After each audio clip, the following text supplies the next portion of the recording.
Hi, and welcome to another video.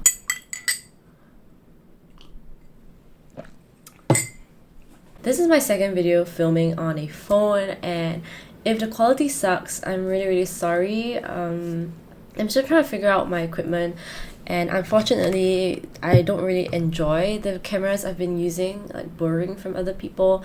So I'm trying to figure out what camera really suits me best, because I think my DSLR of like trusty 5 or 6 years is really dying on me, and figuring out how to send it for repair as well. So please, I apologize for the quality, but you know what, let's dig this lo-fi vibe, let's dig this little bit grady quality vibe, and let's just go with it. Today we'll be doing an assumptions video, which I am quite excited for, because I haven't really done a personal sort of video in a while, where I kind of talk about myself, introducing the little chill fun parts of myself. And now that my audience has grown a little bit, I wanted to just share a bit more about myself and talk about fun stuff on this channel. As I get, again, like I mentioned, I didn't want to keep everything too heavy on this channel. I also wanted it to be fun and relaxing for some of you sometimes, when you don't really want to talk about just books all the time. So yeah, I asked a bunch of you on my Instagram assumptions that you have about me that I'll answer today, and I'm quite excited to go into them. So the first assumption I have here is that I watch underrated anime. In fact, I don't. I'm so sorry to disappoint you, but I think the last anime I watched was Haikyuu, and I enjoyed it immensely, although I have not actually finished the entire series. Yeah, that's basically it. I did watch a couple of episodes of Demon Slayer as well with my brother, but okay, other than that, I don't really watch a lot of anime. Someone assumed that I always wanted a career relating to books. Unfortunately, this is not true. I never actually considered a career in books until like last year, when I was doing all this content creation. I never really thought about it seriously before, so it's all still kind of new to me. I always loved books from young. I've always been reading from young, but I've never actually considered doing it professionally. I always thought I would do something a bit more research heavy. I thought I would do maybe even something that's like creative management. Like, I wouldn't do the creative stuff myself, but I would manage people in the creative scene. I always thought that I would do something like that. So it's kind of funny how things turned out. I don't know whether I still want to go back into like a management corporate role yet, but that's what I always thought I would end up doing. Or, you know, just be in F&B, like being a barista or working in a restaurant. I always thought I would follow those two tracks somewhat. Okay, someone assumed that I'm a smart dude that acts silly sometimes. Yeah, this is a fairly accurate description of who I am, or what I do. Great sentence. Smart dude, exactly. Sometimes acting silly. I like that. I think a lot of people who know me in real life would actually describe me as a lot more silly and entertaining in real life than I appear in my videos, and I absolutely agree. I think something about turning on the camera and talking about specific subject, especially if it's a more serious subject, it would make you sound quite different. Okay, I have a couple of like K-pop questions, and I'm just gonna address them all at once. Okay, so someone asked me that someone assumes that I only stan girl groups. No. I mostly stan like boy groups actually. The only, I guess, female singer that I really follow for a long time is IU. I followed her since debut, and she's one of my top celebrities. I don't really follow her just for like her singing and her songs and all that, but really because of who she is as an artist, and I really admire that about her. She's so humble and so hardworking, with such a great career, but she's still so down to earth, and she's so talented. Okay, then someone assumes that I'm a BTS stan and I'm J-Hope biased. Another person asked me if my BTS bias was Yoongi. Unfortunately, I'm not really a BTS stan. I did have a BTS phase like 3 or 4 years back. My stan in BTS is actually RM. Again, I think it stems to the whole like enjoying that very mature vibe, people who know what they want in life, who have very grounded personalities, very easygoing personalities, but are extremely talented. I think I'm really drawn to celebrities like that. My current stan is actually Mark from NCT, and he does embody a lot of those things, where he is very friendly and down to earth, but extremely, extremely capable. And I find it just very admirable that you can be someone who's extremely competent, but you can also be extremely approachable and really friendly and loving to a lot of people. I think those are the values I kind of want to embody as well. Okay, the laundry, I gotta bring the laundry in. Wait, give me a moment. Okay, I'm back. Someone assumed that my favorite group was EXO. Unfortunately not, I'm so sorry. I enjoyed their earlier phase where they did a lot of those like very, very dramatic songs. But their later songs are great as well. I think Love Shot is a very addictive song. And a very, very like enchanting choreography. Don't know whether I can call it a choreography that. But someone asked me what my thoughts are on Moonbyul's latest solo release, Shutdown. It's a really cute song. I think you should check it out. It has very sapphic themes. It's very, very cute. I think very suggestive lyrics, but also very sweet. And I love Moonbyul. I think she has such an amazing charisma that I love. I really think it's very cool and very attractive. Okay, let's move on to the next few assumptions. Someone assumed that I had a Tumblr phase in 2011. It's a very weirdly specific year to have an assumption about, but I think you're pretty much correct. I think almost everyone my age then had a Tumblr phase. Back then, 2011, that's 10 years ago now. So yeah, I was around like 14. Definitely on Tumblr a lot. But most of my friends were as well. Tumblr was really a place where I learned a lot about different identities and really started to understand my sexuality as well. I think that's where you got exposure to much more things because, you know, sex ed in Singapore is practically non-existent. Another person assumed that writing a book is one of my life goals. Actually, I've never really thought about writing a book. If I were to write a book, what do you think I would write about? I honestly have no clue. I've always just seen myself as an avid reader. I never really had the desire to have a book under my name. I do enjoy writing sometimes, but I don't really see it as like a life ambition to have a book out under my name. Okay, next assumption is that I like strawberries. This is really random, but sadly, no, I don't like strawberries. I actually don't. I don't mind them, but I don't really like them. I like apples the most. I'm pretty basic like that. So someone assumes I don't like working office jobs. This is correct. If you can tell from a lot of my content on this channel, yes, I don't generally vibe with office jobs, but at the same time, I don't think I have anything personal against office jobs because I know that they can be very varied. But for me, I don't think I can really handle a job where I sit at a desk for just 8 hours a day doing the same task every day. And I do need some kind of tangible object to work. And I understand this about myself because I had such a crisis over the past year, trying to understand exactly what I was seeking in a job. But I do know that I kind of want to have something a bit more tangible to work on and to have more direct feedback from people who are using those things. So a much more straightforward cause and effect relationship in my job. That I don't think comes very easily in an office job. And I know a lot of you also don't like your office jobs. So another assumption is that I like black coffee. Yes, absolutely right. You got me on point. I really like black coffee. Filter coffee is my favorite way of drinking coffee. So very simple, straightforward. All the flavors are there. And I just love indulging in a cup of good coffee. And a good cup of coffee shouldn't be extremely expensive. You can definitely prepare it yourself. And if you have a good roaster, the beans will be good. That's what I think, at least. You don't have to spend big bucks on procuring super rare beans or expensive equipment. You spend most of your waking hours reading books or buying them. No, actually, no. Unfortunately, not really. I think I spend much more time or equal amounts of time with my cat. Or doing other things like planning my content, researching things, watching videos, hanging out with friends. I do a lot of those things actually, and I do a lot of housework as well, but of course I don't do all the housework. Yeah, so I wouldn't say I spend most of my waking hours reading. I would say maybe an hour a day, usually average. Some days I would read like 3 or 4 hours. Yeah, it really depends. It really depends on the book. Like if I feel like I have to finish it very quickly, then I will read the book like non-stop in a day. But hardly is it ever that I would do that so often.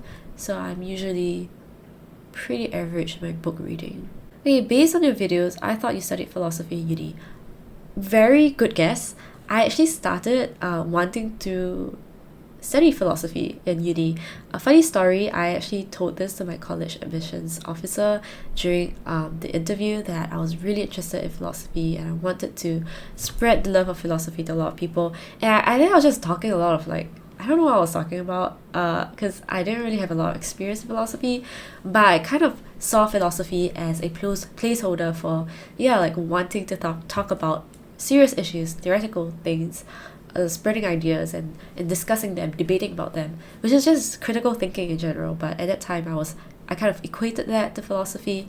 But after coming to uni and doing a few classes, modules in philosophy, I realized that it wasn't really for me. I think it was a lot more theoretical and very much more rigid than I thought, because it does follow very specific like logic reasoning things. So it is very, very logical and it's a lot closer to like math and like science more than you think. I would think it's almost similar to like coding, and I know a couple of people that were doing computer science and philosophy at the same time because they saw a lot of parallels. And I slowly got introduced to anthropology and I realized that was a much better fit in terms of how it was very grounded in experiences, like people's experiences. It was also more about documenting specific stuff, like about contextualizing. It was about navigating the differences and the diversity of experiences, which I was a lot more interested in, I think, rather than the very theoretical, top-down, hypothetical situations that philosophy tends to deal with, which is all very good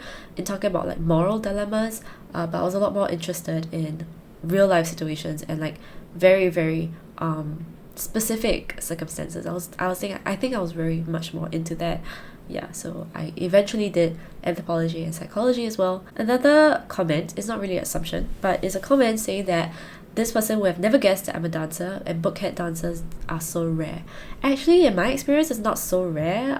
There was a very funny story where like I went to a session one day, and before we started sessioning, like dancing, three of us had a book in our bag, and somehow we just started talking about the books in our bag. I was reading a nonfiction, someone was reading like a self-help, another person was reading a thriller, like mystery book, and we were just talking about it, and I thought it was quite funny. And I've had several dancer friends ask me for book recommendations, so I don't think it's uncommon. I do think it's actually pretty common as you get older, and if you're still dancing in your late 20s or 30s, most likely you'll be interested in reading as well. So that's usually the age group of dancers that I know. And yeah, they all are really interested readers, so I don't think it's that rare, I feel, at least for me. Okay, someone assumes I sleep damn late. That's a great assumption. It really depends. Nowadays, I just sleep around midnight and I wake up around 7:30 because of my cat. So my cat has really very much regimented my sleeping schedule, because no matter how late I sleep, she's still gonna wake me up at the same time every morning. So I still have to make sure I get enough sleep. So that's why I've been trying to sleep earlier. But I've never really been a late sleeper in my life. I don't think I can ever stay awake past 2. That's just not who I am. I can't ever do that. I've never stayed up late like studying or partying like past 2. If I did, it's super rare. Yeah, so I mostly knock out around midnight, wake up around 7:30. I used to sleep in until like 10 or 11 a lot. Sometimes I'll sleep until 1. But that was in the past. I think I needed a lot of sleep then. Nowadays, I just wake up around like 8 or 9 naturally. Yeah, I would feed my cat and then I would take an hour of shut-eye and then I'll get ready for my day. Because 7:30 is really early. Someone assumed that I'm vegan, and to me, you know, being vegan is not just like your food choices, but it's also a lot of your lifestyle choices. So things like not purchasing anything that's animal product or animal tested, that is also included in like a vegan lifestyle, not just a vegan diet. So to me, I still think that, you know, there are some leeways that you can take when it comes to like animal products. For myself, if I do know that there was a product that I can get secondhand, it's very extremely high quality, it's very durable, will last me like decades, but it's made of animal product, I would still purchase that product instead of like purchasing, you know, a newly created like vegan leather product that, you know, in itself would have produced a lot of waste and emissions, and the material itself may not be the most sustainable even though it's not animal product. So it really depends in decisions like this where you cannot be very strictly vegan in certain ways, and for me the end goal is always to be the most ethical and sustainable. So again, if in your particular situations you just cannot afford to be just eating a plant-based diet, then yeah, whatever. For me as well, negotiating diets at home is also not too easy because I don't want to impose my parents in terms of trying to change their diet too much. So it's always going to be a compromise. I would say I adopt a plant-based diet, and I shop sustainably. I don't really shop, but I mean I consume as sustainably as I can, and that doesn't exclude animal products if necessary. So I wouldn't say I'm a vegan. No, that's not a accurate assumption, but I do hope we all move towards more of a plant-based diet, and we all move towards like second-hand circular economies, because I feel that's a lot more realistic for everyone to achieve right now than to be really strict about why we should enter a vegan diet entirely. So that's where I am today. I'm not too sure whether my mindset will change in the future, and I hope that people will also allow one another to adopt and change their lifestyle practices according to what is the most ethical at that point of their lives. So that's where I am right now. A few people ask me about tea. Some people ask me if I prefer tea over coffee, and some people ask whether I like tea and reading. I love reading, definitely. Whether I prefer tea over coffee? No, I still prefer to have coffee at any time of the day. Maybe not at night. Yeah, but I still prefer coffee over tea. Someone assumes that I am a very kind, highly sensitive and thoughtful person, and that I like to read and that I'm young. This is so sweet. This is low-key a compliment, so thank you so much for this.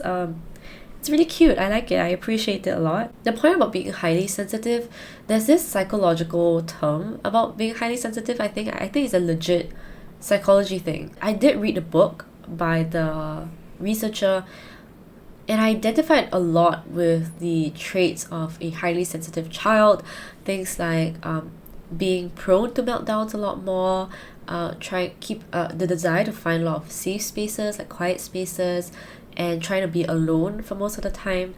I think I had a lot of those traits when I was younger, looking back now, but I don't know exactly about the entire field of study. When I read the book, I wasn't like completely convinced at the kind of validity or the ruggedness of the entire study. Someone assumes that I like cats and dogs equally.